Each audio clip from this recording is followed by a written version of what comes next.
All right, y'all. Let me put in the comment what we're going to talk about, which is relationships. Relationships with who? Well, it all depends. Family, friends, and others. Family? Oh, family. I don't even know if this phone is right on Instagram. Friends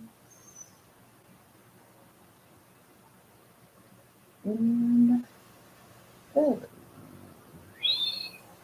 Okay, so everyone remember, this is only for fun. Even though I am a therapist, I am not doing any therapy work. Um, this is not my working hours. This is my time off. But what I wanted to do was create. Okay, okay, and I'm penning it.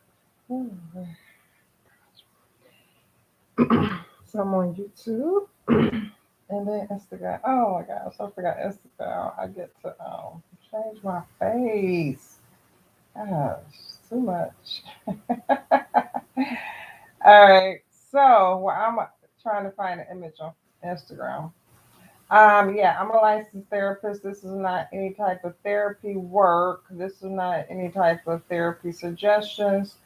I am pulling content from a women's group that I just had, and the women's group ended recently. So I figured, why don't I talk about it? It was a lot of good information, and the information was really helpful, not only to the women in the group, but also to myself. So, after the video I created yesterday, I listened to it. Well, let's just say last night. It was about 2 in the morning. I do not plan on doing these videos late at night like this either. Um, it's just how things are going right now. But after I played it, I was like, wow, I like the information. It was pretty cool. Um, so it's not really about someone joining me. I have a goal. See, people join me, they'll throw me off, and then like, what if they're negative? Then it's like, oh gosh, do I address it? Do I block? Like my brain is just, trying to focus. I have a goal. I want to talk about relationships with family, friends, and others from the PowerPoint I created for my women's group. That's all. But feel free if you have any questions to join. Okay. So of course, I don't know how to work everything with Instagram, but it do give me the option to turn my camera off. That's weird. I thought it would have gave me the option to like change my image like I did the other day. That was so funny. Oh my gosh. Look at my face. It's looking real rolling. Okay. So once again, I am a licensed therapist. This is me after hours. I wanted to begin this video and just talk about different subjects last year. It did not go as planned. So I was able to do it this year. It's not going fully how I had planned, but when you have big goals, sometimes you have to break them down to smaller parts. So I'm not comfortable on live. I'm not comfortable doing any of this. But last year, somehow, I told myself I will be. So I figure, hey, just start with talking about information that you already covered. And then, I'll come up with subjects and come up with the day of the week and the time. And I'll let people join and we'll have discussions, men, women. Yeah. All right.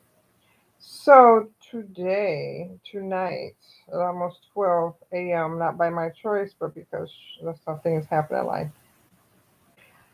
Let's go for. All right, so the first slide I have is an activity. Let's see if I have anyone joining.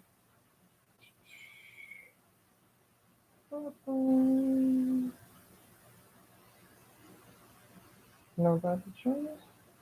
All right, so we'll skip this activity. This activity, by the way, was suggested by one of the women in my group.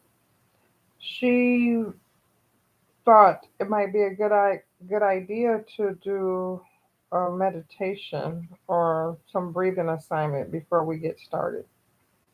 So that was a good suggestion. And so I did it, and it worked out really good. Family. What is the definition of family? Family. It's a group of one or more parents and their children living together as a unit. The family lived in a large house with a lot of land. Similar household, nuclear family. All the descendants of a common ancestor. The house has been owned by the same family for 300 years. This came from languages.com. What are the different types of family? Oh, by the way, so on my lives, my videos, we do take breaks. And I did not want to do this video today. I'm so tired. I wanted to take a nap, but I probably wouldn't have gotten to this. And I've been on the road. This is my third video in a row, and I have 6 total. And then I can take a break or decide what I want to do next. So we do take breaks. And what I realize right now, some of this information is very lengthy. My videos have been averaging 1 hour, and 1 hour do not seem long at times. But on here, it seems like it's a long time. It seems like it's 3 hours. So, I don't know.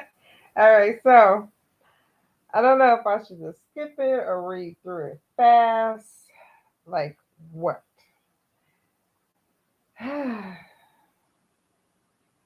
Okay. And I do cite where I received any information from. I give I give credit to the person, and it's also on a PowerPoint.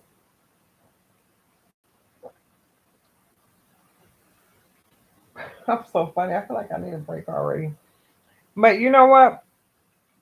I give it to people that are able to go live every day and 3 times a day and all that kind of stuff. Like I thought it would be easier. I really thought like, oh, you can do this.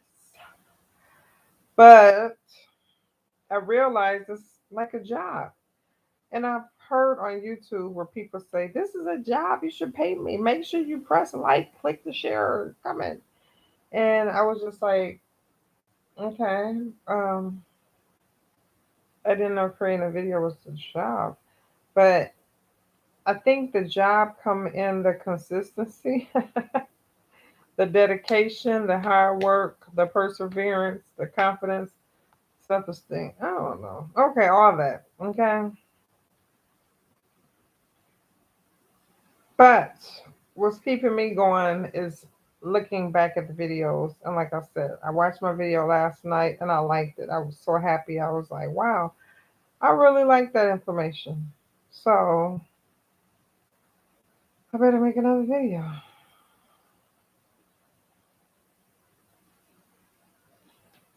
So let's keep moving. I digest, which I digest sometimes.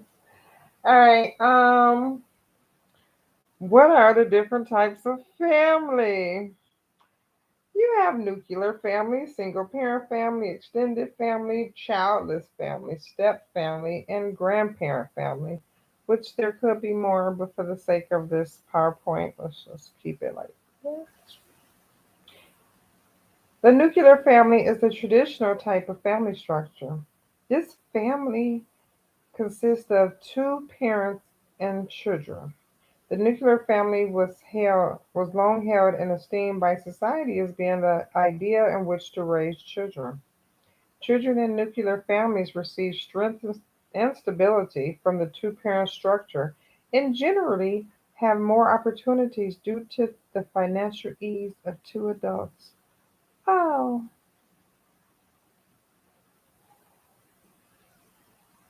how it should be. But single parent family. The single parent consists of one parent raising one or more children on his own. This family may include a single mother with her children, a single dad with his kids, or a single person with their kids.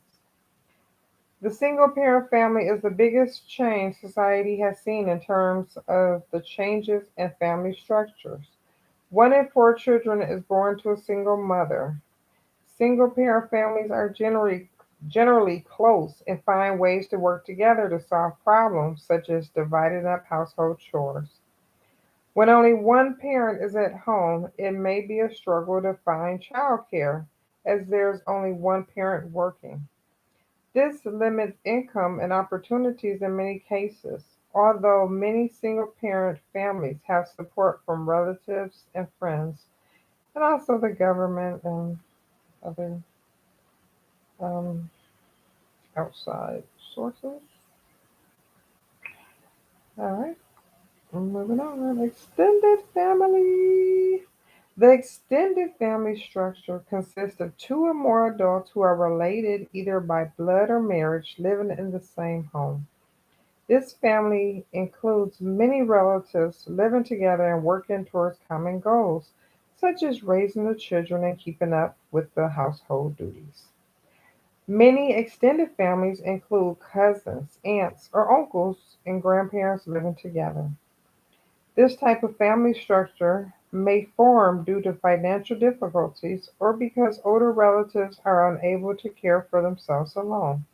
Extended families are becoming increasingly common all over the world. And remember, I am citing these.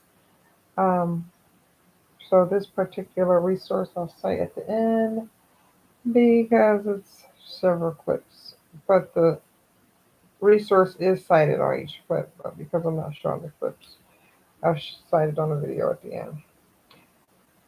Let's move on. There's more family types. Childless family. While most people think of family as including children, there are couples who either cannot or choose not to have children. The childless family is sometimes the forgotten family, as it does not meet the traditional standards set by society. Childless families consist of two partners living and working together. Many childless families take on the responsibility of pet ownership or have extensive contact with their nieces and nephews. Hmm. Do anybody have questions on Instagram? I'm still not really familiar with Instagram that much because I don't know why I can't make my face.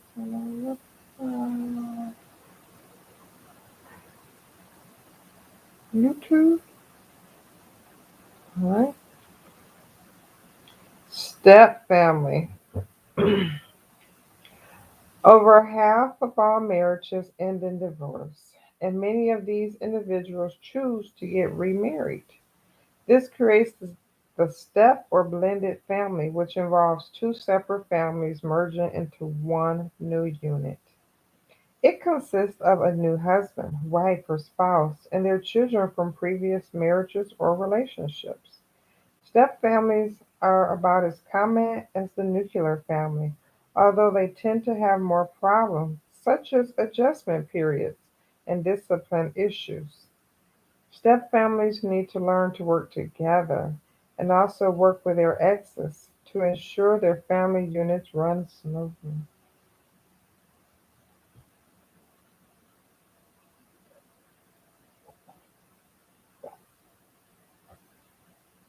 Let me repeat. Because in the United States, I hear the divorce rate is over 50%. So if this is true, what this article is saying, let's just read this last portion again. Step families need to. Oh, wait. It must be so good. I can't even get it out. All right. And I'm tired. But I've been tired. This is my third session. I'm tired on third session. Maybe I'll wake up at sixth session or something. All right. Step families need to learn to work together and also work with their exes to ensure their family units run smoothly. Ooh, okay, moving on. Grandparent family. Many grandparents today are raising their grandchildren for a variety of reasons. One in 14 children is raised by his grandparents, and the parents are not present in the child's life. This could be due to the parents' death, addiction, abandonment, or being unfit parents. Many grandparents need to go back to work or find additional sources of income to help raise their grandchildren. Do anyone want to comment? Have anyone like witnessed a family like this? Is your family like this? Can you relate? Is there something that you never heard of? Something new to you? Something that surprised you?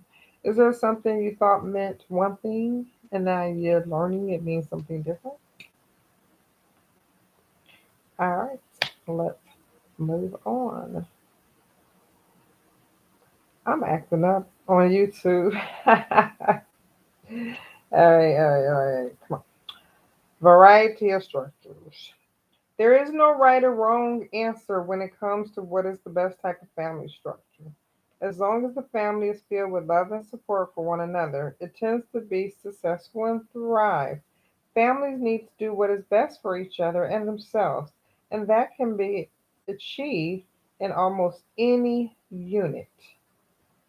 So, I'm going to read that again, but let me tell you where all this information comes from. It came from family that love to know.com.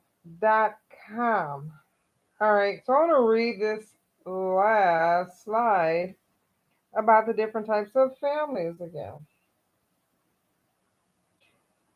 I feel like I need to read it three times, but the clapping, it's me communicating with my brain. My brain is tired and I'm trying to like wake up and, you know, um, you know, I can see myself on YouTube because, they don't have like the thing like what's this Instagram have? Yeah. All right, so once again, let's read this vital information. Maybe it could help change your life. Maybe you know someone going through this. You can help them. There is no right or wrong answer when it comes to what is the best type of family structure. Structure. Y'all know what I'm saying. As long as a family is filled with love and support for one another. Okay, all right. There's no right or wrong answer when it comes to what is the best type of family structure. As long as a family is filled with love and support for one another, it tends to be successful and thrive. Families need to do what is best for each other and themselves, and that can be achieved in almost any unit. Okay? You got it? You dig it? Do anybody need me to say this again and again, again, and again? Okay, because like it's clearly obvious. I'm trying to like stress this. It's clearly obvious that this is challenging. If it was easy, I think more people would do it. I'd be doing it. All right. Um, Activity time. So I made up these questions. because that's something that I do sometimes. All right, so at the bottom, there are fill in the blank options. So when I did this activity with my clients, they were able to grab options from below or use their own. So I'm not going to fill it in, but I don't have any participants at this time. And we're not going to talk about how happy I am to be in peace, but I'm on live, so, and I did say, like, oh, you could join me. But yeah, so we're not rushing because we know what that's like, how people, what are those called? Robo accounts, like whatever. I watch enough people live to see the agitation, to see the annoyance, to see the like disturbance. Like you're on there for one thing, and then someone begins to talk mean, and now all of a sudden you're thrown off and you're responding to the mean person. All right. So I created these 7 finish the statements or fill in the blank statements for my clients just to see what their thoughts were. Number 1, out of the different types of families, I would consider my family as blank. Number 2, I feel blank about my family. Number 3, I would like to change blank about my family. Number 4, these things bother me about my family. Blank, blank, blank. I have these things in common with my family. Blank, blank, blank. If I could choose my family, I would choose to have a blank family. I blank my family, and I also blank myself. I blank live around my family. I feel better and comfortable when I blank around my family. I think about my family blank to make them like me. So that was a pretty good activity. So this, I I just got a message on Instagram, and I hope that it does not show the message. Oh, that will be invasion of privacy. Like they know I'm live. I know they know I'm live. So if I get a message, it should not show. But I've been on people live and their message flashed across their screen. How annoying. What? It's 12 o'clock at night. Oh my gosh. My business out here. I'm just trying to see. Okay, I said I'm trying to focus. But I'm doing good. We at 23 minutes. I'm doing so good because all I'm doing is trying each night. My goal is just to get through these slides. I notice when a challenging slide come up, I take a break, I pause, I become like more hesitant. So that's what happening right now. Okay. So let me see. Do I really want to go through this? But this is once in a lifetime because I probably won't go back through these slides. All right. So I mean, worst case, I'll just take a break. Yeah. You know, this is how I have to do. All right. So, have you heard of the Four Horsemen and their antidotes? Well, let's see.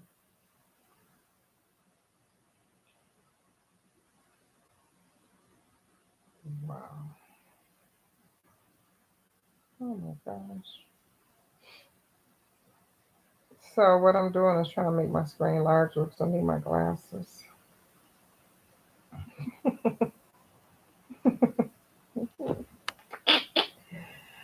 All right. So, the Four Horsemen. Let's think about relationships. That's what we are talking about, anyways. Okay. If you've heard of this, then that's fine. Just continue to listen. If you have not heard of this, that's fine. Listen and learn something new. If you have questions, Google it. All right, cool. No questions? Let me check on Instagram, YouTube. All right. I got the green light. All right. No, I'm just playing. Okay. Have you heard of the Four Horsemen and their antidotes? How do you communicate in relationships? Do you create disconnect or hurt feelings? What can you do to get out of the Four Horsemen? Let's see, your relationshipers. The Four Horsemen: criticism, defensiveness, contempt, and stonewalling. These damaging behaviors can escalate conflict and erode a relationship. If left unchecked, the Four Horsemen solidify themselves in a relationship as a normal part of communication. Antidotes are communication skills, relaxation techniques, and other strategies that counteract the Four Horsemen. Each of the antidotes is designed to replace one of the horsemen and reduce conflict. The Four Horsemen and the Antidotes activity summarizes each of the damaging behaviors and their healthy replacements in a simple, easy to follow format. The descriptions include enough information to serve as a reminder or quick reference without being overwhelming. This information was brought to you by therapistaid.com, in which I get a lot of my worksheets from. So I have a slide that talks about the Four Horsemen, and it's like just characters showing. Sometimes people learn seeing pictures, so it's like a visual learning tool. And you can see something in a picture, and you can read something, and then hear someone talk about it. Ooh. Then I have an activity. Let's see. Which of the four horsemen would you like to change about yourself? And what are the antidotes? Like, what are you doing to counteract this?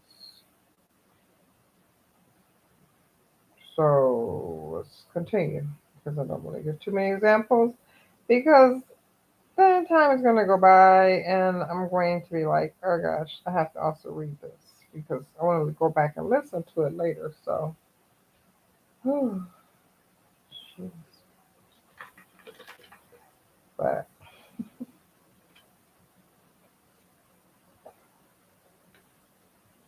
I think we're doing good. We may take a break soon because according to YouTube, I'm going on 30 minutes and like a couple minutes. So I want everybody to clap with me when you guys hear me clap. I was gonna say when you feel like I need some energy, but no, that would be annoying because you don't know when I need energy. You don't know when I feel like that. Kind of, I may need some snaps one day. I might need some silence. I might need, it's no telling what I would need. But I'm super tired. My face is oily. Instagram saw my face a little bit. YouTube definitely see the oils. Trying to wash my face and prepare for bed. All right, the Four Horsemen and their antidotes. So criticism. Are you a criticism? Are you a type person that criticizes? Okay, so the horseman for you will be criticism. If you like to criticize, so if you say yes, that means you like to deal with problems through harsh, blaming, or hurtful expressions of judgment or disapproval. Your focus is on perceived personal flaws rather than changeable behaviors, often met with defensiveness. The kitchen is a mess. You're such a slob. Hmm, really? Hmm.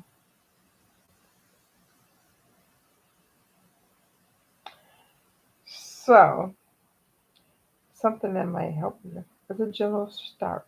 Remember, antidote. Dealing with problems in a calm and gentle way. The focus is on the problem, not the person. So it's not the person is a slob because the kitchen is a mess. The kitchen is a mess. Jeez. I know it's kind of challenging though. Save the discussion for appropriate time. You just like overwhelmed, caught in your emotions.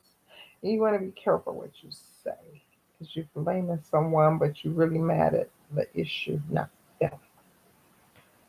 Use warm body language and tone of voice. Yeah. So be careful for threatening body language, being aggressive. Try to deep breathe. Try to count. Try to count to 10, and come back to it. Okay. Use I statements. If you don't know about I statements, look it up. But you wanna say I. What do I want? What do I need? What did I hear? What did I feel? How can I help you? I feel as if you did not clean the kitchen up because what, you were too busy, too tired. Could you tell me what was going on? It's just not easy, right? So, an example. I feel frustrated when dirty dishes are left in the sink. Could you please do the dishes tonight? All right, so you come in with the one. Any questions? You know, I have like 1,000 people watching. And I don't know this.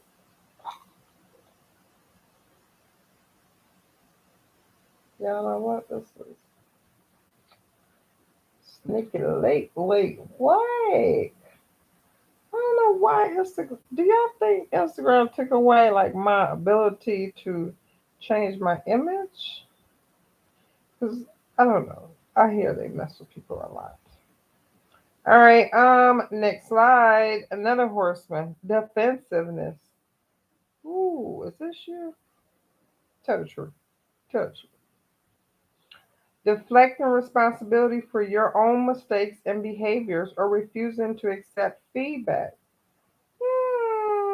Making excuses for your behavior. Shifting blame to your partner, such as, it isn't my fault I yelled. You were late, not me.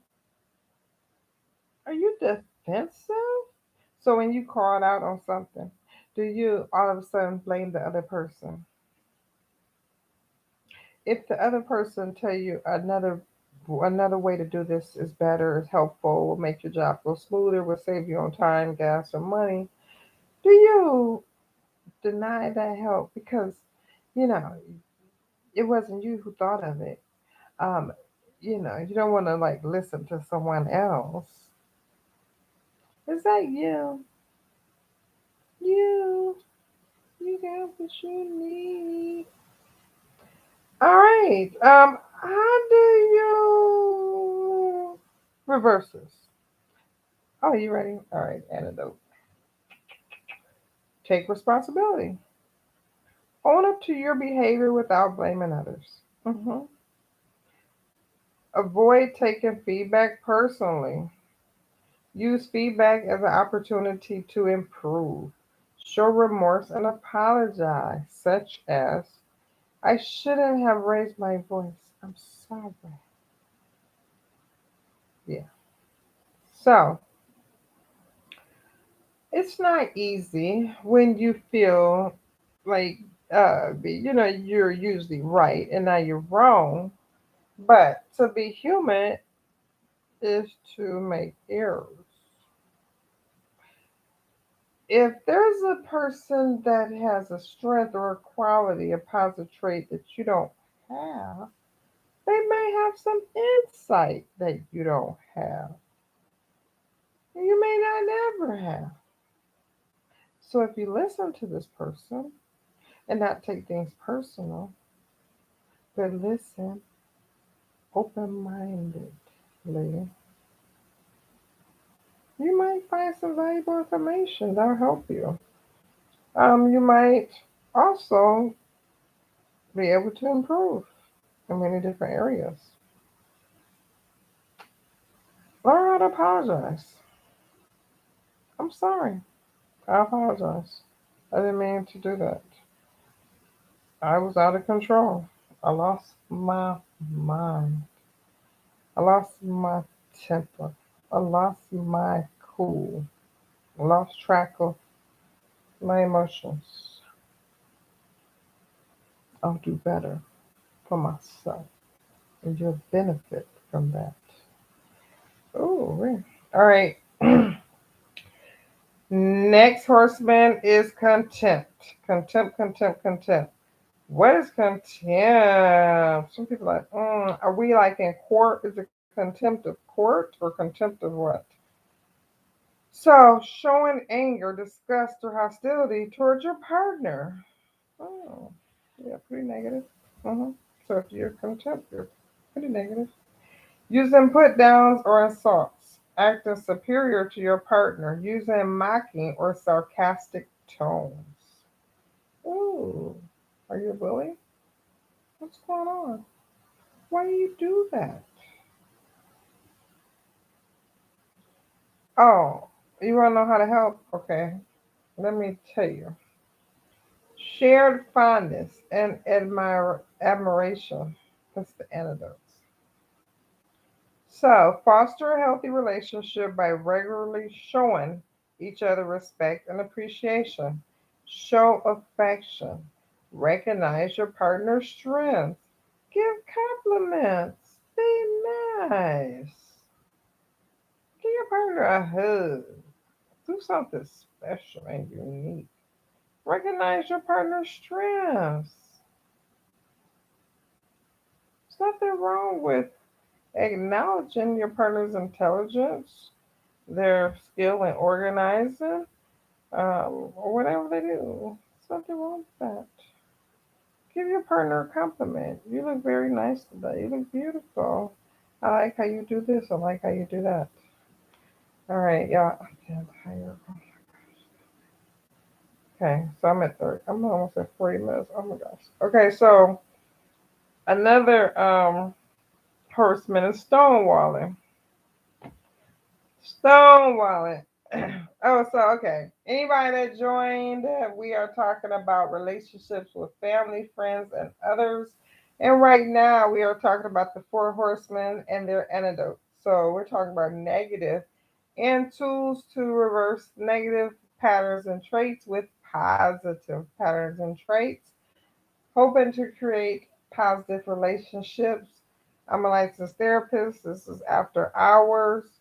I wanted to start this last March 2020, and it was going to be every Friday night, but it did not work out because of life.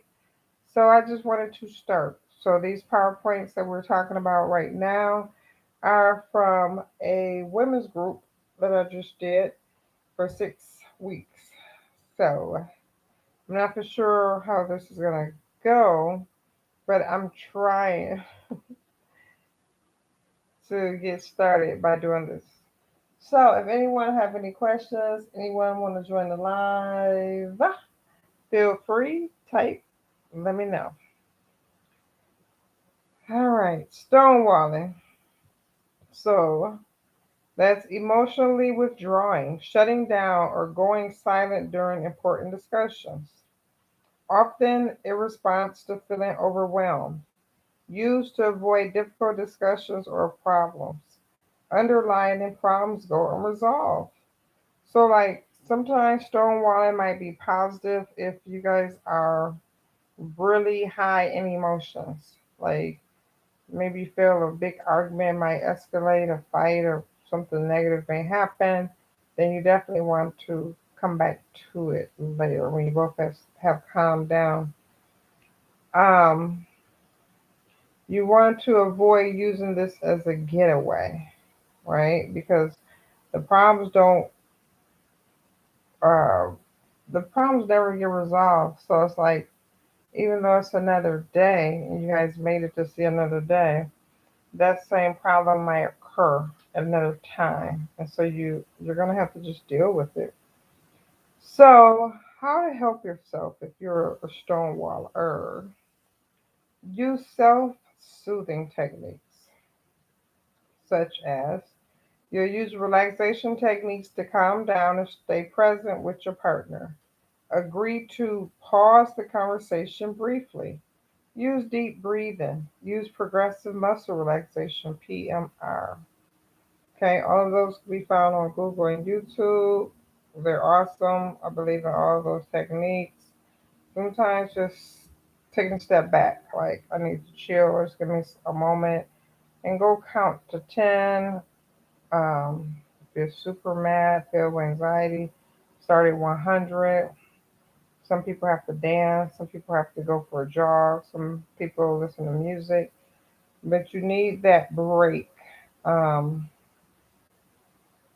and you let your partner know this is too much. I need a break right now. I can't continue this conversation. It's not getting healthy for me or you. Progressive muscle relaxation, like being in touch with each of your body parts. That's very good. Oh my gosh, that's powerful. You should look it up. Wow. Oh my gosh. All right. So that is all from the first part. Then I have questions about families that I ask my clients. What do you think make a family close? What is your family tradition? What is something that describes your family? What do you enjoy about being around your family? So those type of questions. Then we're going to friends.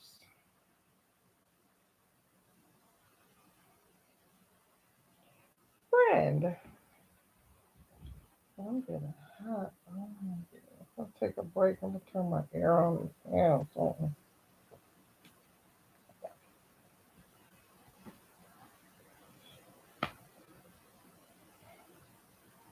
this is valuable information. That's the only reason why I'm continuing because YouTubers, you guys can see. I look at my neck.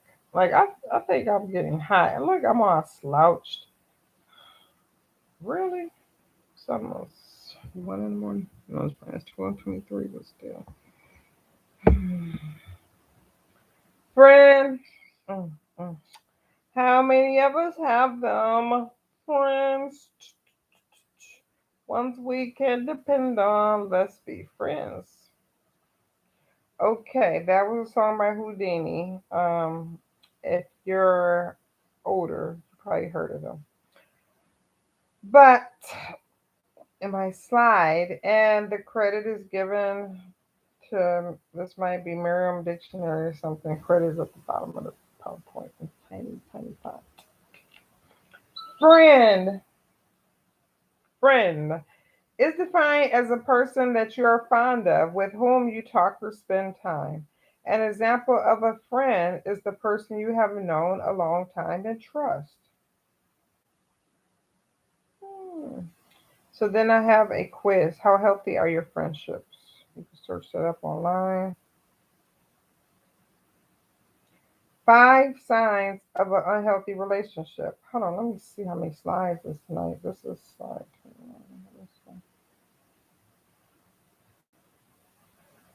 I'm taking a break. I better take a break now. Wait, let me see how many slides tonight.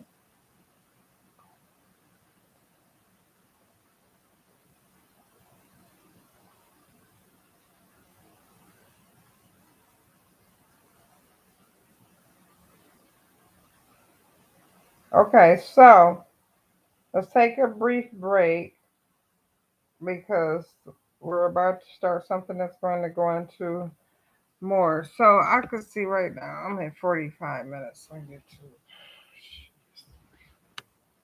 but these sessions were only like 1 hour long in my group. So my groups are like 1 hour to um 1 hour and 30 minutes. But I'm about to turn the air on stuff.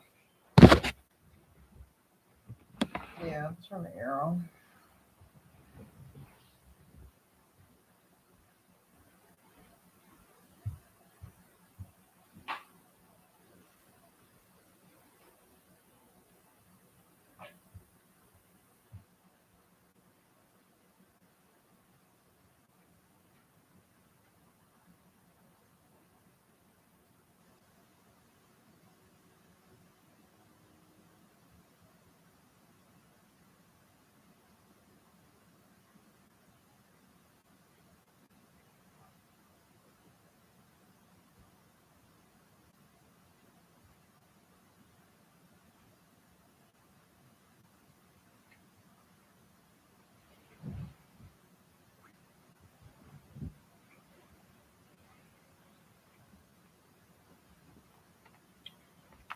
I'll be right there. I had to take me a break, y'all.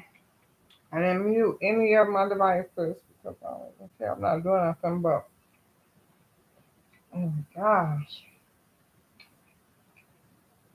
This is more challenging doing a video than it is in real life. I didn't realize that. Mm, mm, mm.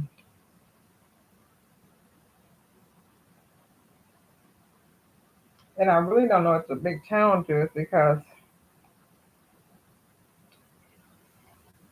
making a video with nobody watching it, interacting, should be way easier. Well, I'm not understanding. I just don't really know what's best for me. I'm trying, but I literally didn't think it'd take this much skill. Like I said in the beginning, I don't know if it's skill, it's motivation, determination, perseverance, what.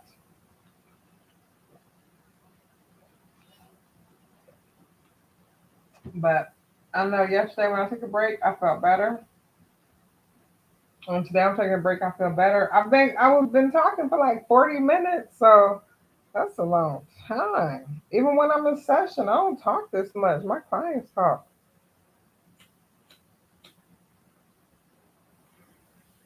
So I whew, I'm outside my comfort zone just a little bit, but don't worry. We're gonna get this figured out, and we'll resume shortly.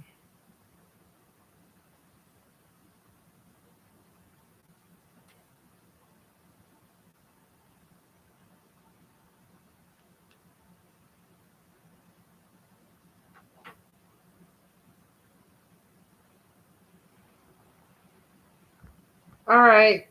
So five signs of an unhealthy relationship. Let's keep going. I kind of want to fill up my drink. I don't really know. Okay. Five signs of an unhealthy relationship: dishonesty, controlling behavior, avoidance, insecurity, and codependence. Wow, we're about to get deep. Can you imagine being in a group and we're talking about these things? Hmm. Can anybody relate? Do anyone have questions?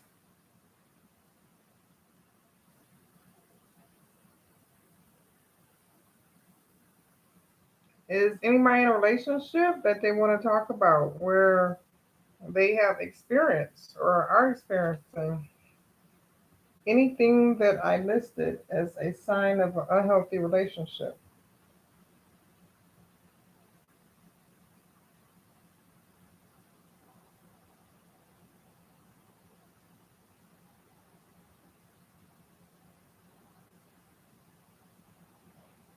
All right, so I meant to get my glasses. I'm about to go there to get my glasses. All right, so we're going to talk about each of these unhealthy behaviors in relationship in detail.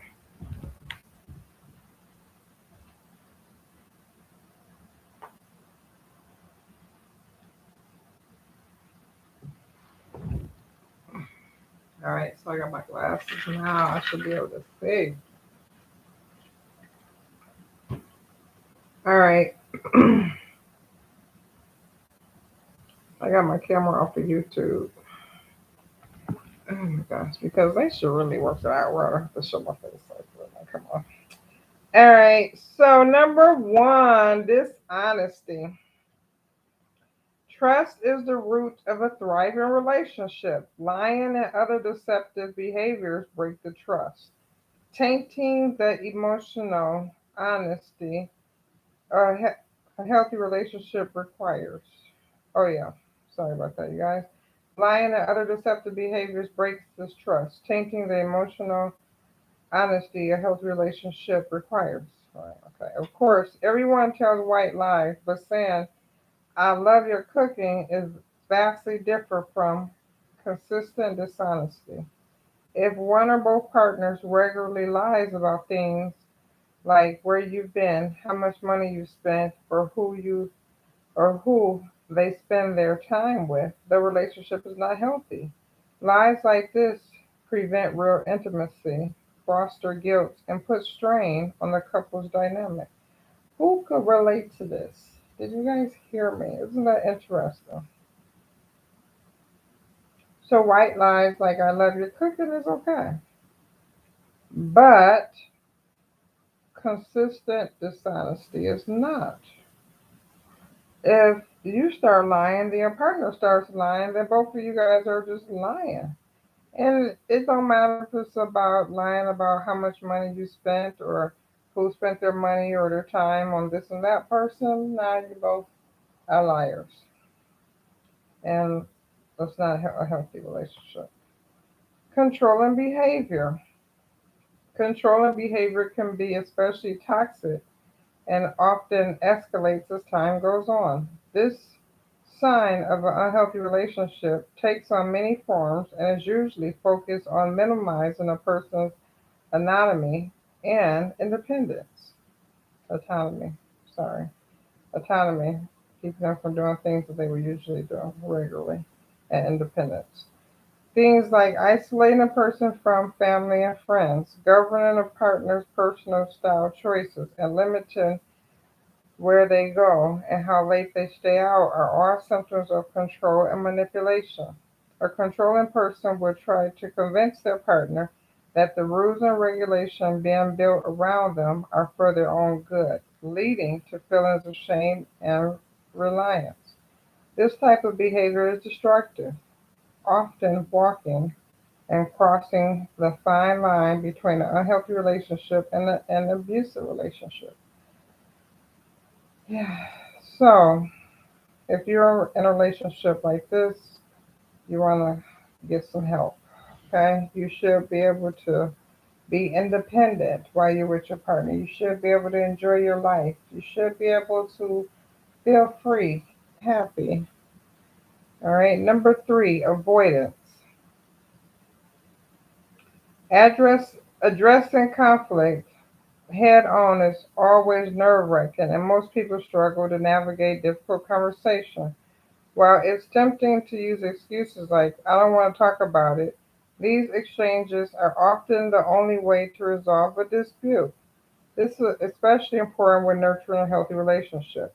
If a couple avoids communicating their concern just to get by or not rock the boat, resentment will build and stress will multiply. Facing the truth is hard, but it's a necessary step in cultivating a strong relationship. So, just because you confront a person about something does not mean you have to turn into an argument.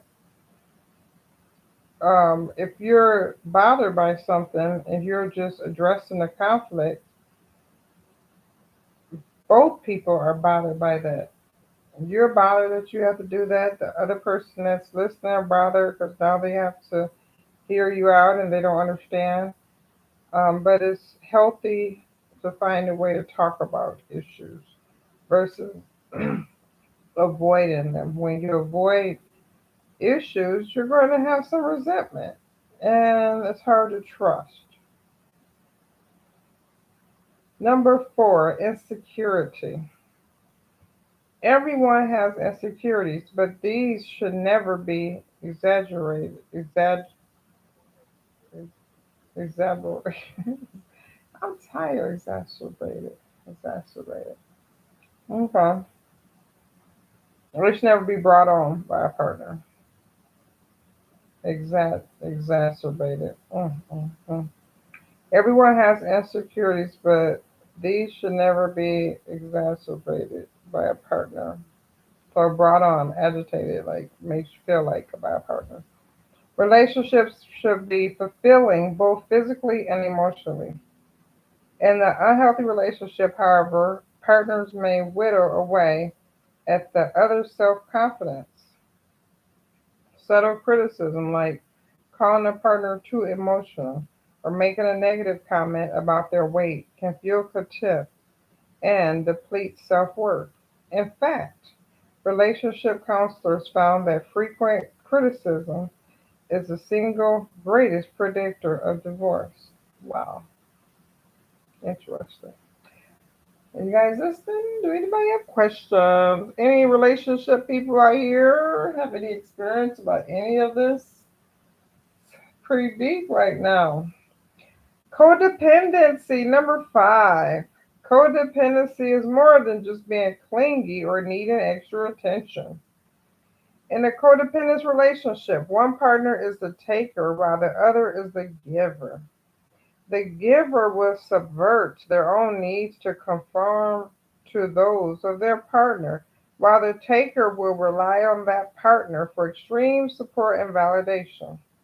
This imbalance creates high levels of emotional distress. Codependency often leads to anxiety, unhealthy boundaries, and low self esteem. Hmm. Look that up, you guys. When you want someone to be clingy all on you, or you want to be clingy all on someone else, and you want to just feel needy for the extra attention, ask yourself, is this really healthy? All right, so let's talk about healthy relationships and unhealthy relationships and what they may look like. Healthy relationships honor each other's differences, proud of the other's success. Decisions are made together, never threaten violence, mutual trust in each other, accepts who they are now, mutual sexual interactions, excited from text and calls, non judgmental, and questions compassionately. Hmm. Do I have any questions? Anybody want to say anything? Now let's talk about the unhealthy relationships. I have no questions. All right. So if you are experiencing anything that I name, don't blame yourself. Just start working on it. Just tell yourself, wow, this is a list I did not create. This is a list someone created. They don't know me. Um, this came from Vishadu Hadas on Google, and it's just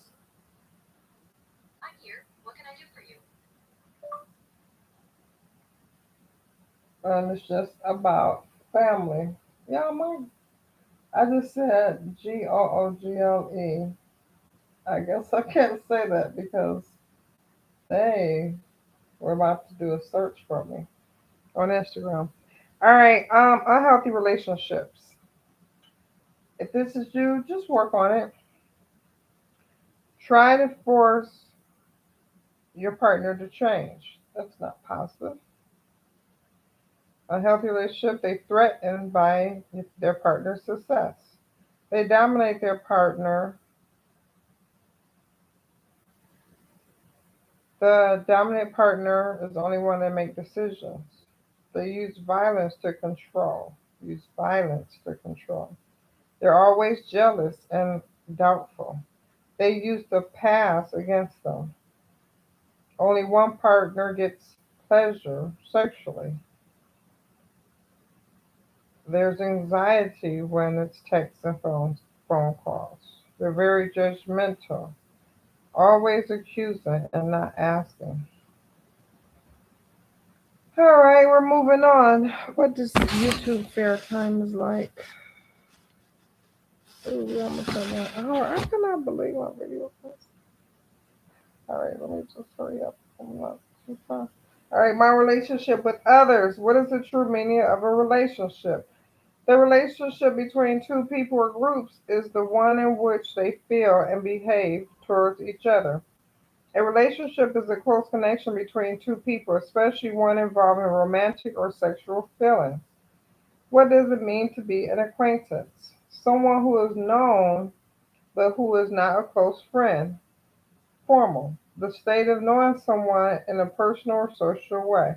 The state of knowing someone as an acquaintance. Knowing about something. Knowledge about something.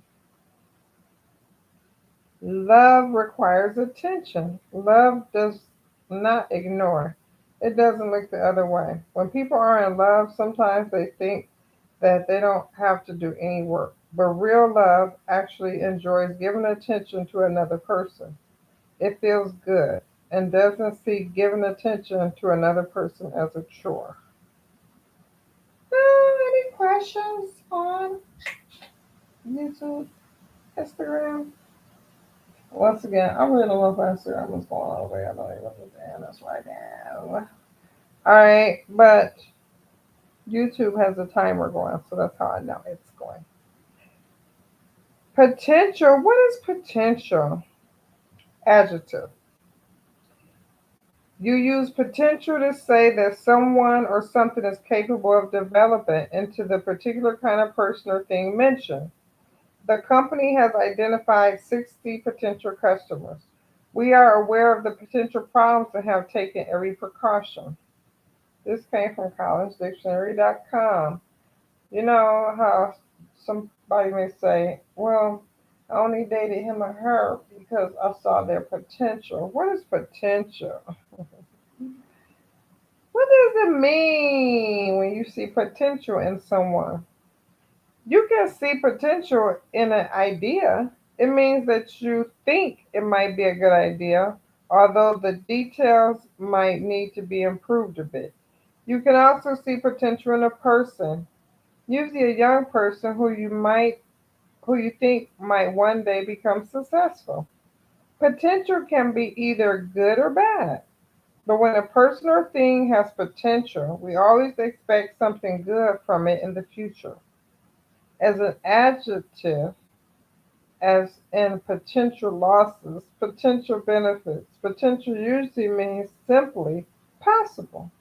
So, relationships, be careful with basing everything on a potential.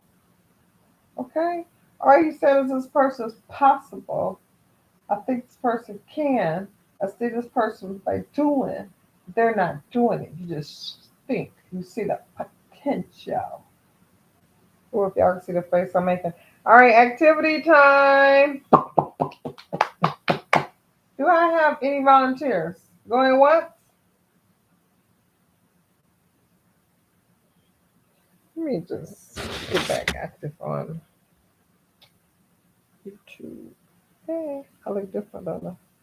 I'm wearing my glasses. And I'm an hour tired now. Before it was like 1 minute, 2 minutes, 3 minutes. All right, activity time. I don't have any volunteers, so let's keep moving. We're almost finished. Sounds good to me. Um, like I said, I'm skipping activity. So my next slide, I'm basically showing how to live up to your full potential and succeed in life. So we're flipping potential from what you want and see it in another person to yourself now. What is your potential? Okay. How do you set a potential? What is that like? So you develop a goal. When setting goals, it's important to keep in mind three things. First, they should be specific and not vague. So instead of saying, I want to live up to my full potential in life, a more specific goal would be, I want to become the best salesman, artist, internet marketer that I can be. This is a much more specific goal. Your goals should be measurable. In other words, you should be able to measure your progress towards your goal. Again, it's much easier to measure your progress to becoming the best artist you can be than it is trying to measure your progress and living to your full potential.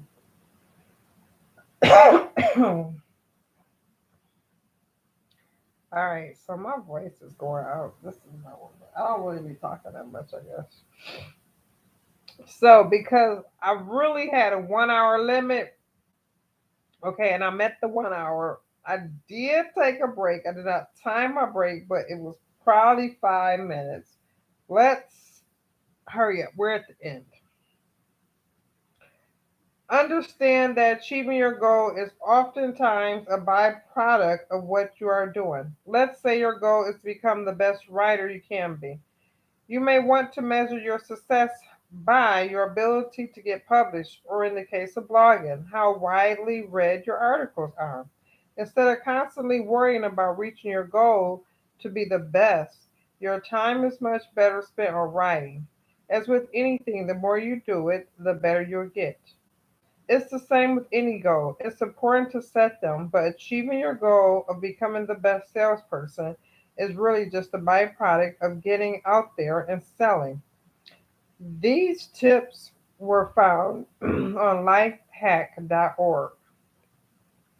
Don't let popular opinion dissuade you. Have you ever heard of the Bannister effect? For years, it was considered a law of nature that the human body was incapable of running a mile in less than 4 minutes. That was until May 6, 1954, when Roger Bannister ran a mile in 3 minutes, 59.4 seconds. He did what was long considered impossible, but it turned out that it was only impossible because people believed it was impossible. Roger Bannister didn't let popular opinion stand in his way, and after he proved the 4 minute mile was only a psychological barrier, others have continued to break records. Wow, awesome. So, personal life goals, for example, if you don't have any, would be practice patience, what you need for the rest of your life. Work on your weaknesses. That's something for the rest of your life. Take more me time. Learn to meditate. Chill out more. Dump toxic people. Forgive and move on. Set boundaries. Because of time, we're just gonna go past those, but they sound good. It's achievable, realistic. You can look it up to create it for yourself. Also, not only because of time, my voice going out, and this is just a lot for me. Number four, don't be afraid to push the envelope. Almost by definition, living up to your full potential requires you to step outside your comfort zone and expand your boundaries. Average people do average things, get average results, and live average lives. Extraordinary people do extraordinary things, get extraordinary results, and live extraordinary lives. You only live your best life once you step out. This was found at lifehack.org. Practice discipline. Oh my gosh, this is really it. This is the one.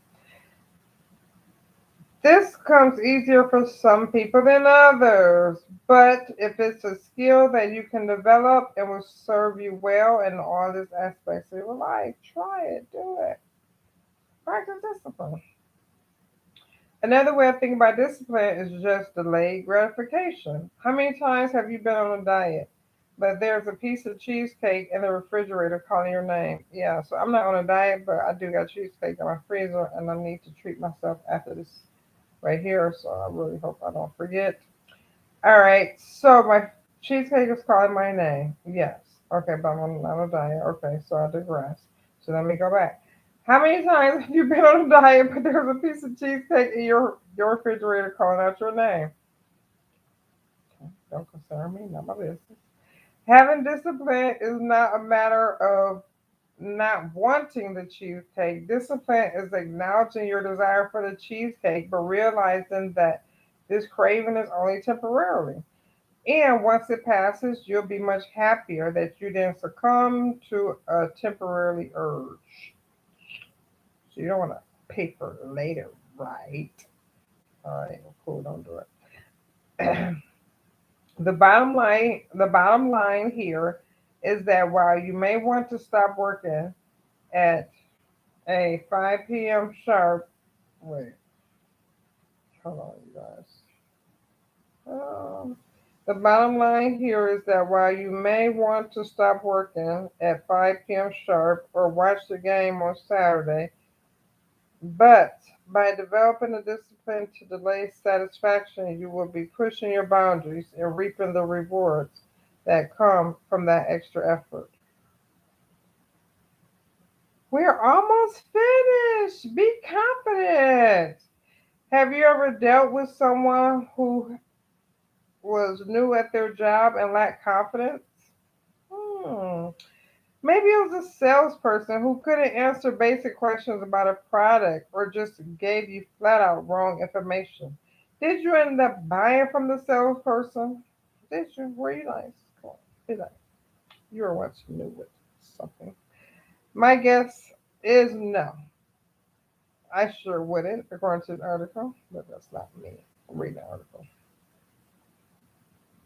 Confidence with knowledge, discipline, and experience, right? But how do you develop confidence if you're just starting out like our salesperson, the example? While experiences come with time, knowledge can be acquired fairly quickly, especially if you have already mastered the art of self discipline.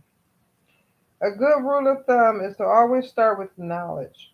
Learn as much as you can, take classes, get a mentor, or just do the research. If you are disciplined enough to develop knowledge, it will make getting the experience much easier. Oh my goodness. All right. Let me see how many more slides left. Oh, this is. I know I did it. Oh, okay. All right, cool. I can see the light at the end of the tunnel. Jeez. All right. Accept that you will fail. There is no such thing as an overnight success. Failure is a part of life and it happens to everyone. In fact, there's a whole body of thinking that failure is actually better than success.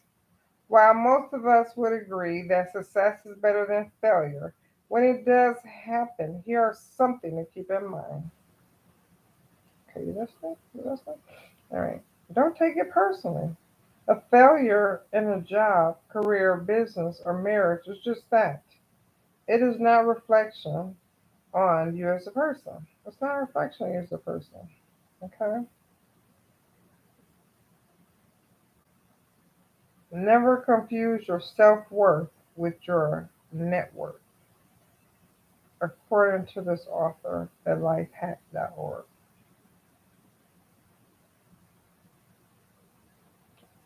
So, number 8. So it's a total of 10. Learn to embrace uncomfortable situations. Succeeding in life by living up to your full potential means embracing uncomfortable situations. Okay? Set a goal for yourself that is just slightly out of your reach. Then find encouragement and motivation. Get support system, some help, and work yourself through the uncomfortable and painful feelings that you might have to achieve your goal. This technique requires both physical and psychological challenges. Both our bodies and minds are capable of much more than we think they are. Set small goals to achieve big results. Any questions on Instagram? Any questions on YouTube?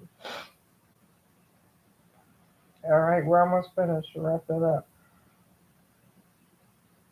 When you are first setting goals, don't be afraid to make them big.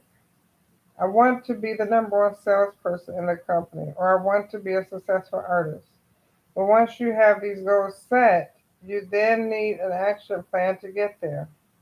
It is in this action plan that you should set many small, easy, attainable goals. For the salesperson, it might be to increase the number of sales they make by 1 week in the next quarter, 2 a week for the second quarter, and etc.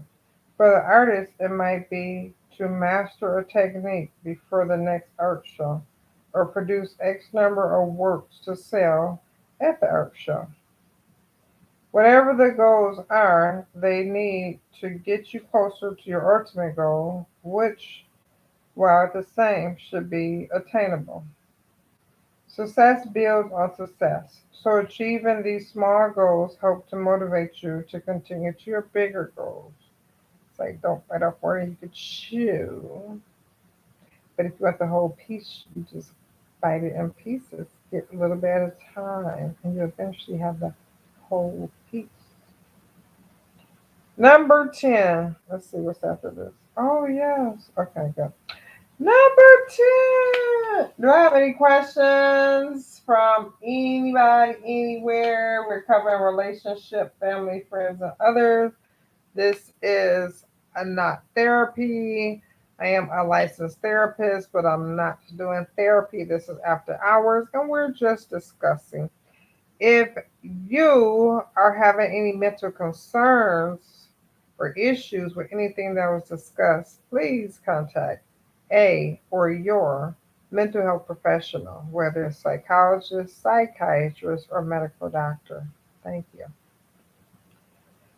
Number 10, take time to recharge. Everyone needs downtime. Try to do everything yourself all at once is a recipe for disaster. So we talked a lot about being motivated and disciplined in this article. While they are essential to living up to your full potential and succeeding in life, having adequate downtime is just as important. A personal trainer will tell you that to get the most out of your workouts, you need to take at least 1 or 2 days off a week. This gives your body a chance to recover and actually get stronger. The same is true when we are trying to expand our boundaries and fulfill our potential. Making sure we have adequate downtime prevents fatigue, anxiety, and poor decision making. Once again, this information came from lifehack.org. What do you think? Do you think you're living a full life? I mean, you have all these relationships with family, friends, and others, with yourself. What do you think? Where do you think you're at right now? If you are struggling to meet different needs in life, it's time to reflect and see if you're living your life to the fullest. Understand your life better now, and you will prevent any life aspect from getting worse or even dragging the rest of your life down. So, in my PowerPoint, I included a website that my clients could click on to take a 5 minute assessment just to see where they're at in their life and just to see what areas they may want to work on. So, for you guys listening, I'm suggesting that you just Google life assessments. Last slide. I'm so happy I'm making it. Ooh wee. So I have three more sessions to go, which is three more times on here. And then I'm going to decide what I'm going to do next. All right. The last slide. How to live up to your full potential and succeed in life. So I have this with relationships because sometimes when you're with someone, your life goals change. And then when you're by yourself, your life goals may look much different. Also, people feed off other people's energy. I'll say that. So you want to continue to live your full potential and succeed in your life, whether you're in a relationship or not.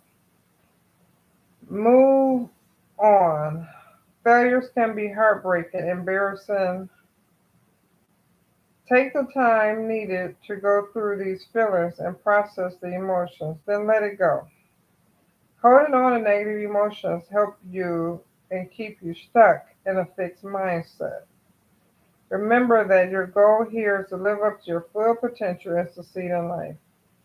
Dwelling on past mistakes and failures is the surest way to derail your progress. Let failure be a learning opportunity. I know it's a cliche, but it's a cliche for a reason. It's true.